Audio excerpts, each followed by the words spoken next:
wild excuses on Hoarders. Eileen blames everything on the boys. I'm gonna tell you right now, it's a Stephen bag.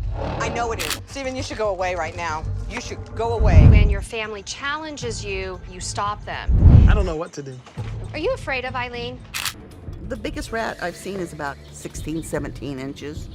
We took almost 30 tons of trash out of this house. If she doesn't get this cleaned out, I definitely will press it with authorities.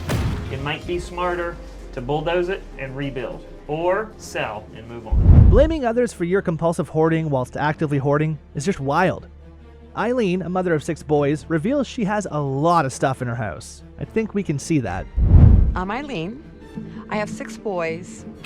James, who's 18, David, who's gonna be 17, Ronnie's 14, and Josh is 11. I have a lot of stuff in my house. Rob, Eileen's husband, reveals that their house is definitely not normal. Again, we can see that. Eileen claims she would like to fix the problem but blames her family for not helping her. Wow, what does that even mean? My name is Ron. I'm Eileen's husband. Living the way we live is just not normal for anybody.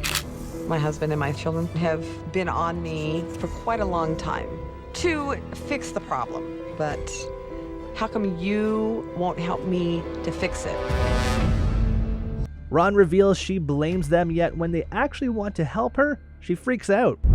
She always says nobody helps her, but when you try to help her, she freaks out. James, Eileen's son, reveals Eileen always yells, and her other son, Stephen, reveals he moved out 2 years ago and the house is still cluttered.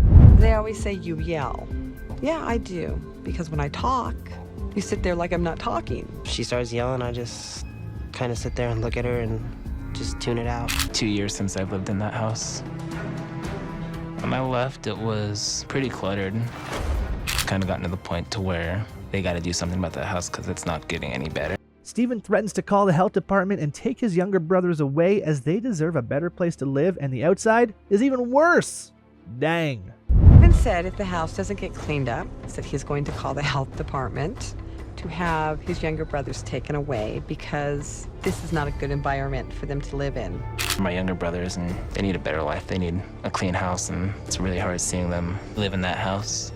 Rob is a fireman and he let this happen? Gotta be against some kind of code.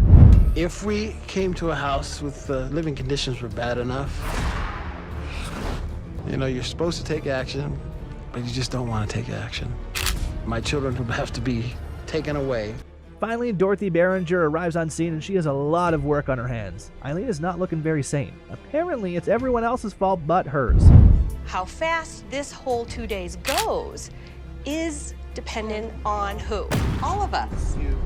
Eileen likes to blame not only her husband Ronald, but also her children. What I'd like you to do is start gathering up some things, and we'll sort it outside, not in here. Okay. Firefighter Ron admits the house is a death trap. Ron seems pretty cowardly for a firefighter. Ron, our heroic firefighter, actually said, "This is a death trap." When it comes to a death trap, get a voice. My voice is not heard. Just don't understand why he won't take a stand for himself, his family, and his home. Eileen shows her inner classic hoarding aggression and gets defensive. She doesn't seem to want anything thrown away and has begun to yell. She wants to keep even a broken Lego. Trash? Nope. Keep the case. Can we donate 2 of these and keep one? Put them in the bag and throw them in there. It's a broken Lego. You don't need it. Stephen, it's not away from broken. the I Lego. told you, I sat over there this morning and I knew what every single piece goes to. Eileen gets upset at everyone and threatens to leave if she's pushed further. These are all kids' balances. Yes, because I have a thing that I'm going to make for my granddaughter. Your granddaughter doesn't live here. They all ready to walk away, Stephen. Dr. Robin Zasio, a licensed clinical psychologist, reveals Eileen blames everything on her husband and children and refuses to take responsibility for any of her actions. These men have really seen it all under just one lady, especially Stephen. My problem with all of my children, and Stephen included, is they think they're the parent, and that's how they talk to me. Eileen blames everything on the boys. She's not taking any responsibility for all the stuff she's brought in the house. I think this whole thing is a trash bag. It's a Stephen bag. I know it is. Stephen, you should go away right now. You should go away. She can't even stand Stephen's presence as she takes a timeout and Ron admits he is scared of Eileen. I need a timeout. I've noticed is that when your family challenges you and you use a lot of anger to get them to back off. I've also seen with you, Ron, that you don't want to make any decisions about the stuff that is in your home. Are you afraid of Eileen? I don't know what to do. Dr. Robin Zasio tries to help the family work things out with Eileen as she lets Ron handle all electronics and still complains that she can find them. Already pretty sick of her. What are the decisions that Ron could make without you? Electronics. I don't know anything about the electronics or the... Okay, good. We've got a whole pile over there. I need to do this alone. I just need to do it alone. And now, because she sees this bottom and it's not attached to a monitor, she wants to know why. Eileen immediately goes to the truck and starts tossing things out of it and complaining about boxes, claiming she will die without her boxes. Even Dr. Zasio and Dorothy are frustrated. This lady is a lot of work. You don't need to keep holding on to all these boxes. Not saying, oh, I can't let go of any of my boxes because, oh my God, I'll die without my boxes. Eileen, But that's the way you're acting, Eileen. I'm very fixated on how I want to get things done and be able to get it done for once in my life. Dr. Zasio explains that this was a severe CPS situation, but Eileen doesn't get rid of anything. Definitely the most difficult hoarder ever. When I got here, this was clearly a CPS situation. Now it is a safe home for the kids to live in. The problem is, Eileen did not get rid of anything. At this point, unless she starts to acknowledge that she has a problem that needs to be treated, her prognosis is very poor. Turning your house into a cluttered mess all in the name of being a collector? Mary, a retired teacher, reveals that she loves to collect things. At least she's positive. She reveals she tries to keep the outside as clean as possible, but leaves the inside as a total mess. Mary, I'm a retired teacher, and obviously I like to collect things. The outside I try to have look appropriate because I want to keep up appearances, but the inside is a total disaster, and that's why I don't have people over. Mary's friend and niece, Kathy and Elizabeth, reveal that Mary is a maximum hoarder. She apparently always brings stuff in but never takes any out.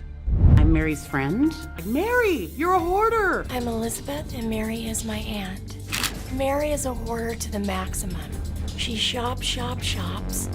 She brings stuff in and rarely ever takes anything out. It seems the friendly neighborhood rats have already made themselves at home at Mary's house. Great. Mary reveals the rats have been eating absolutely everything on site, even the boxes. Even Mary is disgusted by their poop and pee. I think the rats are out of control. They'll chew through the plastic for the dog treats or the Parmesan cheese, even eat leather and shoes. And they're about eating me out of house and home. The pee, which smells, and it's disgusting. Elizabeth reveals that Mary's neighbors do not like her, and I don't blame them. Mike, one of Mary's neighbors, threatens to call the authorities if she doesn't clean up. I definitely know that Mary's neighbors do not like her. I'm Mike and I'm Mary's neighbor. If she doesn't get this cleaned out, I definitely will press it with authorities. Matt Paxton arrives on scene with a lot of cleaning crew members. Matt tells us the house would be better on fire. They all put on biohazard suits and realize that the house has to be fumigated even after they clear the hoard. Mary, we have an enormous amount of people here. Yes, for a reason. The best thing that can happen to this house is if it caught on fire. We are in an area of the country that has both the hantavirus and the bubonic plague. We have to go in with the gear, assuming that we're not good. A level of infestation like this, we would recommend to fumigate the whole home. Matt reveals everything in the house has been contaminated by rat pee and rat poop as Mary tries to keep some of her booze and ale. Nothing is consumable in the house or can be saved. Pretty much everything in this room has, we call it patina, and this is contaminated. About booze, beer or ale? Or... No, there's really nothing here I would feel comfortable with you consuming. Nothing in this house can be saved. It's all destroyed. The house appears to belong to the rats and not Mary. There's rat poop on every inch of the house. They actually used this handle as a ladder to climb up into other shelves.